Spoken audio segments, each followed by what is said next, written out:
ಎಲ್ಲರಿಗೂ ನಮಸ್ಕಾರ. ಅಶ್ವಿನಿ ಯೂಟ್ಯೂಬ್ ಚಾನಲ್ಗೆ ಸ್ವಾಗತ. ಇವತ್ತಿನ ರೆಸಿಪಿ ಖಾರ ಪೊಂಗಲ್ ಹೇಗೆ ಮಾಡೋದು ನೋಡೋಣ. ತುಂಬಾ ಈಸಿಯಾಗಿ ಮಾಡ್ಕೋಬೋದು ಆ್ಯಂಡ್ ಟೇಸ್ಟಿಯಾಗಿ ಮಾಡ್ಬೋದು. ಅರ್ಧ ಗ್ಲಾಸಷ್ಟು ಹೆಸರುಬೇಳೆ ತೊಗೊಂಡಿದ್ದೀನಿ, 1 ಗ್ಲಾಸಷ್ಟು ಅಕ್ಕಿನ ತೊಗೊಂಡಿದ್ದೀನಿ. 2 ವಾಶ್ ಮಾಡಿ ಎತ್ತಿಟ್ಕೊತಾ ಇದ್ದೀನಿ. ನಂತರ ಕರಿಬೇವು, ಕೊತ್ತಂಬರಿ ಸೊಪ್ಪು, ಶುಂಠಿ, ಹಸಿಮೆಣಸಿಕಾಯಿ, ಹಾಗೆ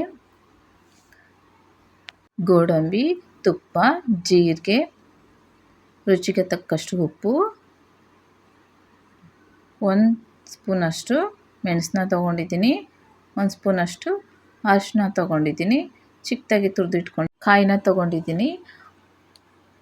ಒಂದು ಕುಕ್ಕರ್ಗೆ 1 ಸ್ಪೂನಷ್ಟು ಆಯಿಲ್ ಹಾಕ್ಕೊಂಡು ತೊಳೆದಿಟ್ಕೊಂಡಿರೋ ಬೇಳೆನೇ ಹಾಕ್ಕೊಂಡು ಚೆನ್ನಾಗಿ ಘಮ ಬರೋವರೆಗೂ ಫ್ರೈ ಮಾಡ್ಕೊಳ್ಳೋಣ.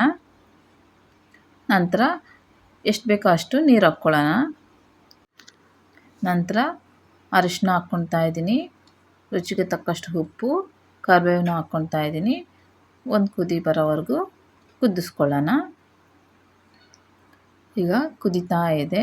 ಇದು ಅರ್ಧ ಬೇಳೆ ಬೇಯಬೇಕು, ಇಲ್ಲ ಅಂದರೆ ಅಕ್ಕಿ ಬೇಗ ಬೇಯ್ದುಬಿಡುತ್ತೆ. ಬೇಳೆ ಬೇಯೋದು ಸ್ವಲ್ಪ ಲೇಟ್ ಆಗುತ್ತೆ ಅಲ್ವಾ, ಸೊ ಅದಕ್ಕೆ 1 ಕುದಿ ಬಂದಮೇಲೆ ಸ್ವಲ್ಪ ಅರ್ಧ ಬೇಳೆ ಬೇಯ್ದ ಮೇಲೆ ಅಕ್ಕಿನ ಹಾಕ್ಕೊಂಡು ಲಿಡ್ನ ಕ್ಲೋಸ್ ಮಾಡ್ಕೊಳ್ಳೋಣ. ಅಷ್ಟರೊಳಗೆ ಒಂದು ಬಾಣಲಿಗೆ 1 ಸ್ಪೂನಷ್ಟು ತುಪ್ಪ, 2 ಸ್ಪೂನಷ್ಟು ಆಯಿಲ್ನ ಹಾಕ್ಕೊತಾ ಇದ್ದೀನಿ. 1 ಸ್ಪೂನಷ್ಟು ಮೆಣಸು ಹಾಕ್ಕೊಂಡು ಫ್ರೈ ಮಾಡ್ಕೊತಾ ಇದ್ದೀನಿ. ನೆಕ್ಸ್ಟ್ ಗೋಡಂಬಿನ ಹಾಕ್ಕೊಂಡು ಫ್ರೈ ಮಾಡ್ಕೊತಾ ಇದ್ದೀನಿ.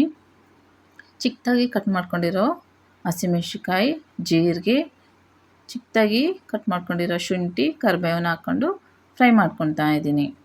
ನೆಕ್ಸ್ಟ್ ತುರಿದಿಟ್ಕೊಂಡಿರೋ ಹಸಿಕಾಯಿನ ಹಾಕ್ಕೊಂಡು ಫ್ರೈ ಮಾಡ್ಕೊತಾ ಇದ್ದೀನಿ.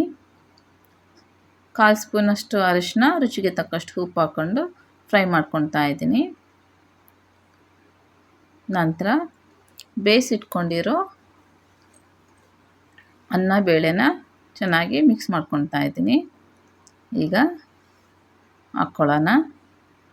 ಬೇಳೆ ಬೇಯಿಸ್ಕೊಳ್ಳೋ ಟೈಮಲ್ಲಿ ಏನಾದರೂ ಗಟ್ಟಿ ಆದರೆ ಆಗ ನೀರನ್ನ ಬಿಸಿ ಮಾಡಿಕೊಂಡು ಇದಕ್ಕೆ ಹಾಕ್ಕೊಳ್ಳಿ. ಈಗ ನನಗೆ ಇಷ್ಟು ಕನ್ಸಿಸ್ಟೆನ್ಸಿ ಸಾಕು, ಸೊ ನಾನು ಹಾಗೆ ಮಾಡ್ತಾಯಿದ್ದೀನಿ. ಚೆನ್ನಾಗಿ ಮಿಕ್ಸ್ ಮಾಡ್ಕೊತಾ ಇದ್ದೀನಿ. ರುಚಿಗೆ ತಕ್ಕಷ್ಟು ಉಪ್ಪು, ಹಾಗೆ ಕೊತ್ತಂಬರಿ ಸೊಪ್ಪು ಹಾಕ್ಕೊತಾ ಇದ್ದೀನಿ. ಹಾಕ್ಕೊಂಡು ಚೆನ್ನಾಗಿ ಮಿಕ್ಸ್ ಮಾಡ್ಕೊತಾ ಇದ್ದೀನಿ. ನೋಡಿ ಎಷ್ಟು ಚೆನ್ನಾಗಿ ಹದವಾಗಿ ಬಂದಿದೆ.